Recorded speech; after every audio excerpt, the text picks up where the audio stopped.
ఈ సినిమాలో నేను గోస్ట్ అంటారు కాబట్టి కొద్దిగా డాక్యుమెంటరీస్ అన్నీ చూసి దాని ప్రకారంగా పెట్టినాయి. చాలా ప్రొఫెషనల్గా వాళ్ళు మాట్లాడే మాటలు అవన్నీ ప్రొఫెషనల్గా పెట్టాం. మీరు నమ్ముతారండి దెయ్యాలు ఉన్నాయని? నేను నమ్ముతాను, దయ్యాలు నమ్ముతాను, దేవుడు నా నమ్ముతాను. ఎస్పెషల్లీ ఈ సినిమాతో అసలు 100% నమ్ముతాను. అంటే ఫర్ ఎగ్జాంపుల్ మనం మీకు ఎగ్జాంపుల్ ఇవ్వాలంటే ప్రతి ఒక్కటి మనం కనిపించాల్సిన అవసరం లేదు. ఇప్పుడు మీకు దేవుడు కనిపించరు, దయ్యం కనిపించదు.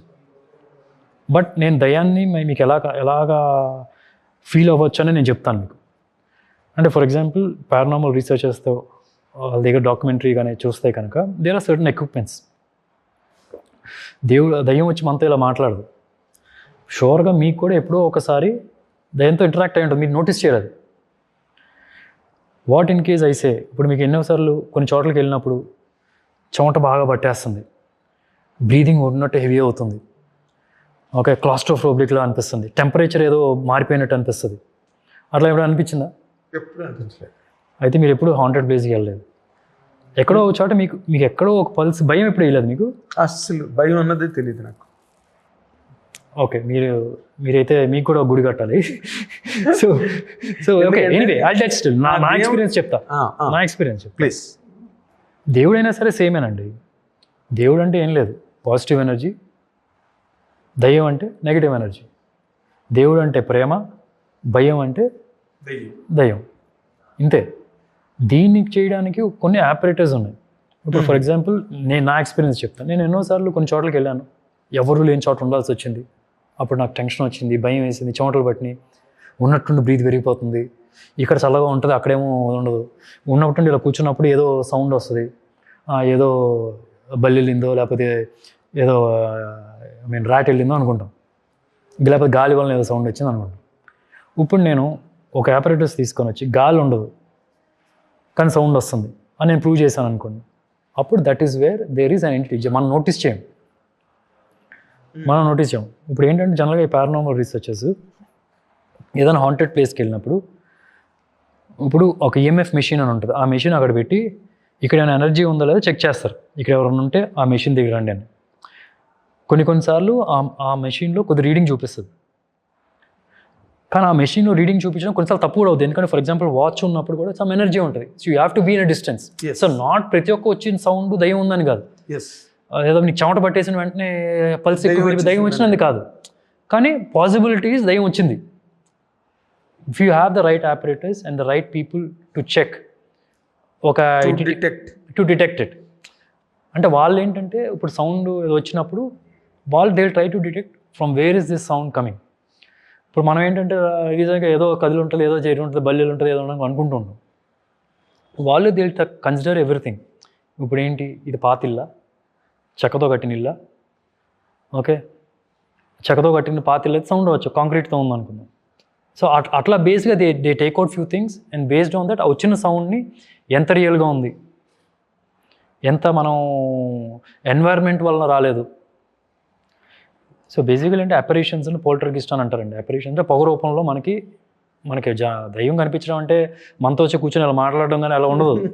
ఇట్స్ అబౌట్ అపరేషన్స్ అంటే పొగ రూపంలో కనిపించడం, ఏదో ఒక రూపంలో ఇలా చూసినప్పుడు ఏదో ఆకారంగా అనిపిస్తుంది, దాని తర్వాత గాలి వచ్చినప్పుడు వెళ్ళిపోతుంది.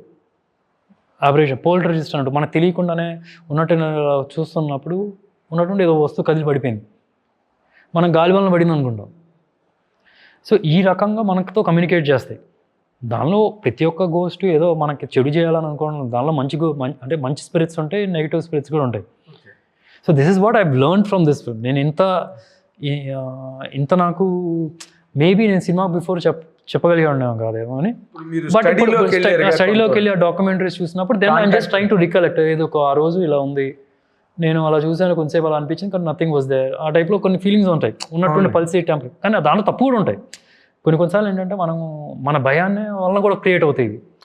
ఇప్పుడు నిన్న ఒక ప్లేస్కి వెళ్ళాను, దేడ్లాగర్ అని చెప్పి one of the haunted place Hyderabad, దేడ్లాగర్ అని. లక్షన్నరలో ఆ బిల్డింగ్ కట్టారు 45 సంవత్సరాల క్రితం. కట్టిన తర్వాత నుంచి అది అక్కడ గోస్ట్ ఉందని ఆ ఇల్లు అలా వదిలేశారు, ఎవరు ఉండరు అసలు. ఆ చుట్టుపక్కల ఇల్లు అన్నీ ఆక్యుపై ఉంటుంది, ఆ ఇల్లు. సో అక్కడ నేను ఆ ప్లేస్కి వెళ్ళినప్పుడు, నేను లోపలికి వెళ్ళినప్పుడు ఉన్నట్టుండి అప్పుడు దాకా సరదాగా వెళ్ళిపోయాను నేను ఒక్కడనే. లోపలికి వెళ్ళిన తర్వాత పల్స్ పెరిగిపోతుంది, చెమటలు పడుతున్నాయి, ఏదేదో సౌండ్లు వినిపిస్తున్నాయి, కానీ ఆ సౌండ్ ఎక్కడి నుంచి వస్తుందో తెలియదు. సో ఇట్లా జరుగుతుంది, నా పల్స్ పెరిగిపోతుంది. అప్పుడు నాకు అంటే యాక్చువల్లీ ఏంటంటే ఆ పల్స్ పెరిగినప్పుడు కూడా అక్కడ సౌండ్ వస్తే నేను ఒక పాయింట్లో చూస్తే లేదు, ఇంకొంచెంసేపు టార్చ్ చేస్తే 2 కళ్ళు కనిపిస్తున్నాయి. అది తీరా చూస్తే కొద్దిగా బ్రైట్ చేసి దగ్గరికి వెళ్ళి చూస్తే అది కుక్క. ఇప్పుడు ఒకవేళ నాకు ఆ కుక్క కనిపించలేదు అనుకుందాం, అది వెళ్ళిపోయింది అనుకుందాం ఆ టైంకి, నేను అలా లైట్ వేసే లోపల దెయ్యం వచ్చి వెళ్ళిపోయిందంటే అనుకుంటాం. సో ఎందుకంటే బేసికలీ మనకు ఆల్రెడీ ఇక్కడ దయ్యం ఉందని చెప్పారు, మనకి విన్నాం కాబట్టి. సో మన మైండ్ ఏంటంటే నేను అక్కడికి వెళ్ళేటప్పటికే ఒక చిన్న టెన్షను ఇది వచ్చేసింది. సో ఈ బేసికలీ అంటే it can be there, it can not be. కొన్నిసార్లు అంటే మనమే ఓవర్గా ఫీల్ అయిపోయి మనమే దయ్యం ఉందనుకొని ఫీల్ అయిపోతుంటాం కొన్నిసార్లు ఏంటంటే ఇదంతా గాలి వలన దాని వలన అని దాటేస్తాం కూడా. So we need some experts to detect if నిజంగా అక్కడ ఏముందా ఎంటిటీ లేదా. ఎగ్జాక్ట్లీ. ఇప్పుడు మీరు నిన్న వెళ్ళారని చెప్పారు కదా, అది why that building or palace became like that అన్నదానికి ఏమైనా కారణాలు చుట్టుపక్కల వాళ్ళు ఏమైనా చెప్పారండి మీకు? నెట్లో ఉంది, ఇంటర్నెట్లో. ఏదో సంథింగ్ ఇంత ఇల్లు కట్టించిన తర్వాత ఆ రోజుల్లో 1.5 lakh గారు, ఎందుకన్నా that's most expensive house. Okay, అదే 1.5 lakh గారు మోస్ట్ ఎక్స్పెన్సివ్ ఆ రోజులకి. కానీ అక్కడ ఏదో జరిగి ఏదో చనిపోయారు, వైఫ్ వాజంట్ హ్యాపీ అని చెప్పి అన్నారు. మళ్ళీ దాని తర్వాత వేరే స్టోరీస్ కూడా ఉన్నాయి. పనామా ఇక్కడ దయ్యం ఉందని చెప్పి క్రియేట్ చేసింది అని అది ఆ స్టోరీ కూడా ఉంది. So we don't know exactly ఎందుకు చనిపోయారు ఏంటి ప్రాబ్లం అనేది తెలియదు. కానీ లక్ష్మణ్ అని అతని పేరు, కన్స్ట్రక్ట్ చేసిన అతని పేరు, వాళ్ళ వైఫ్ దయ్యంగా ఉందని చెప్పి కబుర్లు ఉన్నాయి, కథలు ఉన్నాయి. అదే ఇప్పుడు ఇక్కడ మన లైఫ్ స్టైల్ వెనకాతల కాలనీ ఉంది, కుందన్ బాగ్. అక్కడ కూడా కుందన్ బాగ్ హౌస్ అని దాని మీద ఒక ఎపిసోడ్ ఉంటుంది. నేను కుందన్ బాగ్ హౌస్కి వెళ్దామని చెప్పి నేను ఎంక్వైరీ చేస్తే అది ఆల్రెడీ డెమాలిష్ చేస్తారు. ఓకే, డెమాలిష్ చేస్తారు. అలాంటివి చాలా ఉన్నాయి రీసెంట్గా. అవును, రీసెంట్ ఇండియాలోని చాలా అలాంటి హాంటెడ్ ప్లేసెస్ చాలా ఉన్నాయి. దాని మీద బోల్డ్ రీసెర్చ్. అసలు యాక్టర్స్ మీరు రామోజీ ఫిలిం సిటీలోనే అడగండి, సో కథలు చెప్తారు. 10 మందిని అడిగారంటే అట్లీస్ట్ 4-5 చెప్తారు. అది ఎంతవరకు ట్రూవో తెలియదు కాదు.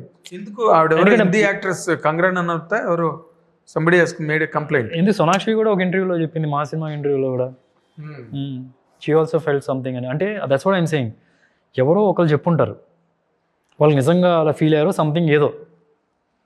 ఇప్పుడు మనం అక్కడ ఉన్నప్పుడల్లా మన థాట్ ఏంటి, మన సబ్కాన్షియస్లో ఉంది ఇక్కడ ఏదో ఉందని చెప్పి అన్నారు, ఓకే అన్నాను. ఏం సౌండ్ వచ్చినా సరే ఆ సౌండ్ ఎక్కడి నుంచి వచ్చినా తెలియకపోతే అమ్మా ఏదో ఉందనుకుంటా, అది కూడా ఉంటుంది. ఇప్పుడు జయసుద్ గారు ఒకసారి చెప్పారు, ఊటీలో సాంగ్ చేయడానికి వెళ్ళినప్పుడు షార్ట్ అయిన తర్వాత షార్ట్ గ్యాప్లో చైర్స్, ఇవాళ క్యారవాన్లు గట్ల లేవు కదా, చైర్స్ వేసుకుని కూర్చునేవారు ఊటీలోనైనా ఇక్కడైనా సరే. అలా కూర్చున్నప్పుడు ఎవరో పక్కనే వచ్చి కూర్చున్నట్టు, పక్కన కూర్చుని ఎవరో భుజం మీద చేసినట్టు అలా అనిపించేదంట. వెనక్కి తిరిగి చూస్తే మళ్ళీ ఎవరు ఉండేవారు కాదంట. అలాంటివి చాలా చోట్ల విన్నాము. బట్ మీకు ఎప్పుడైనా అనిపించింది అలాగా మీరు పర్సనల్ లైఫ్లో?